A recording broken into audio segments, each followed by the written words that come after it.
দুধ এবং চালের মিশ্রণের মধ্যে দিয়ে দিবেন। অনেকেই আছেন যারা ডিরেক্ট গুড়টাকে ফুটান্ত দুধের মধ্যে দিয়ে দেন, তো তখন দেখা যায় দুধটা ফেটে যায়। তো তখন বলেন যে গুড়টা খারাপ, আসলে গুড়টা খারাপ না, আসলে আপনার কিছু টেকনিকের সমস্যা ছিল। তো অবশ্যই গুড়টাকে আগে থেকে জাল করে ঠান্ডা করে নেবেন, ঠান্ডা করে নিয়ে তারপরে ফুটন্ত দুধের মধ্যে দিয়ে দিবেন। এতে করে দুধটা কিন্তু আর ফেটে যাবে না।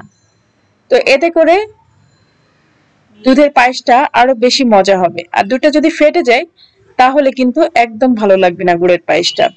তো গুড়ের পায়েস রান্না করার ক্ষেত্রে এই টিপসটা অবশ্যই ফলো করতে হবে। আর এই অবস্থায় আমি চুলাটা মিডিয়াম টু লো রেখেছি।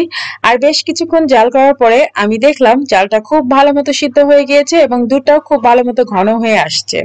তো আমি আরো কিছুক্ষণ জাল করে নিব। জাল করে নেওয়ার পরে চুলাটাকে অফ করে দেব, কারণ কিছুক্ষণ পরে দুধটা আরো ঘন হয়ে যাবে এবং পায়েসটা একদম ঘন থকথকা হয়ে যাবে। তো সেক্ষেত্রে আমাকে একটু রসালো অবস্থাতেই চুলা থেকে নামিয়ে ফেলতে হবে। খেজুরের গুড়ের পায়েসটা আমার বেবিরাও খুব পছন্দ করে, তাই মাঝে মাঝেই তাদের জন্য আমার এই ধরনের পায়েসটা রান্না করা হয়। তো ভাবলাম আজকে একটা রেসিপি আপনাদের সাথে শেয়ার করি। ইনশাআল্লাহ এর পরবর্তীতে আমি আরো সুন্দর করে খেজুরের গুড়ের পায়েসের রেসিপি আপনাদের সাথে শেয়ার করব। আজকের ভিডিওতে অনেক কিছু স্কিপ হয়ে গিয়েছে, এজন্য আমি আপনাদের কাছে ক্ষমা চেয়ে নিচ্ছি। তো যাই হোক, আমি কিন্তু মুখে বলেই দিয়েছি কোন কোন অংশটুকু স্কিপ হয়েছে। যেমন দুধটা এবং চালটা একসাথে আমি ফুটাতে দিয়েছি, একসাথে একদম সেম টাইমে দুধ এবং চাল দিয়েছি এবং একসাথে সিদ্ধ করে নিয়েছি। তারপরে চালটা কিছুটা সিদ্ধ হওয়ার পরে আমি গুড়টা অ্যাড করেছি। তো যেই অংশগুলো ভিডিওতে আপনার স্কিপ হয়েছে সেগুলা কিন্তু আমি খুব সুন্দর মতো আপনাকে বুঝিয়ে দিয়েছি। আর এলাচের ফলগুলা কিন্তু আমি মুখ ফাটিয়ে দিইনি। আমি আবারও বলছি, এলাচের ফলগুলো আমি জাস্ট হালকা ফ্লেভারের জন্য এভাবে করে দিয়েছি। জাস্ট হালকা একটা ফ্লেভার আসবে, কারণ এটা খেজুরের গুড়ের পায়েস, এটা এমনিতেই খেজুরের গুড়ের একটা অসাধারণ একটা টেস্ট থাকে। আর এখানে দিয়ে দিলাম আমি হচ্ছে কিছু কাজু বাদাম। তো কাজু বাদামটা আপনারা দেওয়ার চেষ্টা করবেন, এতে করে কিন্তু খুব ভালো একটা টেস্ট আসে। আর না দিলেও সমস্যা নেই, খেজুরের গুড়ের পায়েস এমনিতেই মজা হয়। দিয়ে দিলাম কিছুটা কিশমিশ, কারণ কিশমিশ খেতে খুব ভালো লাগে পায়েসের মধ্যে। আর আমার বাচ্চারা কাজু আর কিশমিশ পায়েসে খুবই পছন্দ করে, তাই কাজু আর কিশমিশ পায়েসের মধ্যে দিলে বাচ্চারা খুবই খুশি হয়। তো হয়ে গেল আমার পায়েস রান্না করা। আর আমি এরকম রসালো অবস্থাতেই পায়েসটা নামিয়ে ফেলবো, কারণ কিছুক্ষণ পরে এই রসটা থাকবে না, পুরাটাই পায়েসটা সোপ করে নিবে। আর আমি যদি এর থেকে বেশি রসটা কমিয়ে ফেলতাম তাহলে কি হতো জানেন, কিছুক্ষণ পরে এটা একেবারে শুষ্ক টাইপের একটা পায়েসে পরিণত হতো, আর তখন কিন্তু খেতে একদম ভালো লাগতো না। তো সেজন্য এরকম একটু রসালো অবস্থাতে নামিয়ে ফেলবেন, এতে করে পায়েসটা কিন্তু ঠান্ডা যখন হবে তখন খুবই সুন্দর একটা টেক্সচার আসবে। আর পায়েসটা সাধারণত আমরা ঠান্ডা করেই খাই, গরম গরম খুব কমই খাওয়া হয়। তবে আমি এখন গরম গরমই বাটিতে ঢেলে ফেলছি, যেন বাটিতে খুব সুন্দর মতো সেট হয়ে যায়।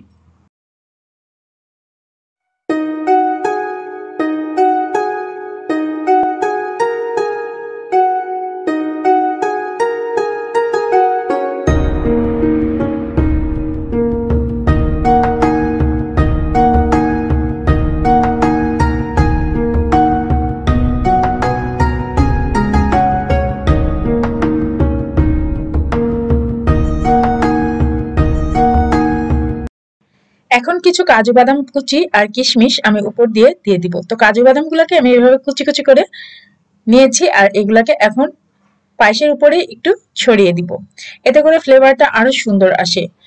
আপনারা চাইলে এখানে কাজু বাদামের সাথে পেস্তা বাদামটাও অ্যাড করতে পারেন, কাঠবাদামটাও দিতে পারেন। তো আরো সুন্দর ফ্লেভার আসবে তাহলে 3 রকমের বাদাম যদি দেন। বিশেষ করে পেস্তা বাদামে খুব সুন্দর একটা ফ্লেভার থাকে। আমার কাছে কাজু বাদামটাই ছিল, কাঠবাদাম বা পেস্তা বাদাম কোনোটাই ছিল না। তো সেজন্য আমি কাজু বাদামটাই কুচি কুচি করে ছড়িয়ে দিয়েছি। আর যদি কোনো বাদামই না থাকে তাহলে দিবেন না, কোনো সমস্যা নেই, কারণ খেজুরের গুড়ের পায়েস এমনিতেই খুব টেস্টি হয়। আর অসাধারণ একটা ফ্লেভার এতে এমনিতেই থাকে, কারণ খেজুরের গুড় অ্যাড করা হয় বলে এটাতে অন্যরকম একটা শাহী ফ্লেভার এমনিতেই চলে আসে। তো এখন দিয়ে দিচ্ছি কয়েকটা কিশমিশ উপর দিয়ে। আর কিশমিশ তো আমি অনেক দিয়েছি পায়েসের ভিতরে। আর পায়েসটা কিন্তু অলরেডি আস্তে আস্তে ঠান্ডা হচ্ছে এবং ঘন হয়ে যাচ্ছে। এতক্ষণ যারা অনেক কষ্ট করে ধৈর্য নিয়ে আমার ভিডিওটা দেখলেন তাদেরকে জানাচ্ছি অসংখ্য অসংখ্য ধন্যবাদ এত ধৈর্য ধরে এতক্ষণ ধরে আমার ভিডিওটা দেখার জন্য। আর যারা আমার চ্যানেলটা সাবস্ক্রাইব করেছেন তাদেরকে জানাচ্ছি অসংখ্য অসংখ্য ধন্যবাদ আমার চ্যানেলটা সাবস্ক্রাইব করে চ্যানেলের সঙ্গে থাকার জন্য। আর যারা নতুন আজকে আমার ভিডিওটা দেখছেন অবশ্যই ভিডিওটা ভালো লাগলে চ্যানেলটা সাবস্ক্রাইব করে দিবেন। তো এই তো হয়ে গেল খেজুরের গুড়ের অসাধারণ পায়েস।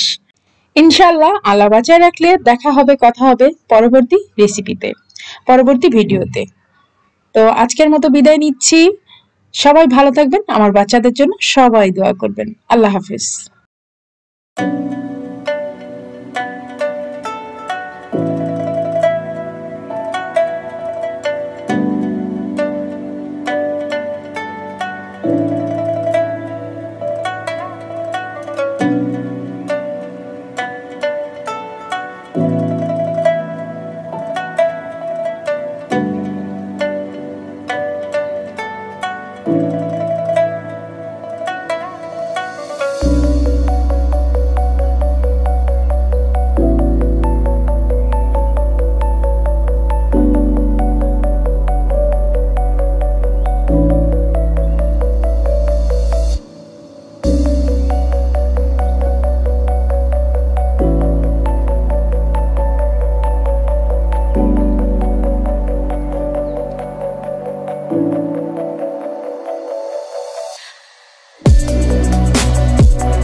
you.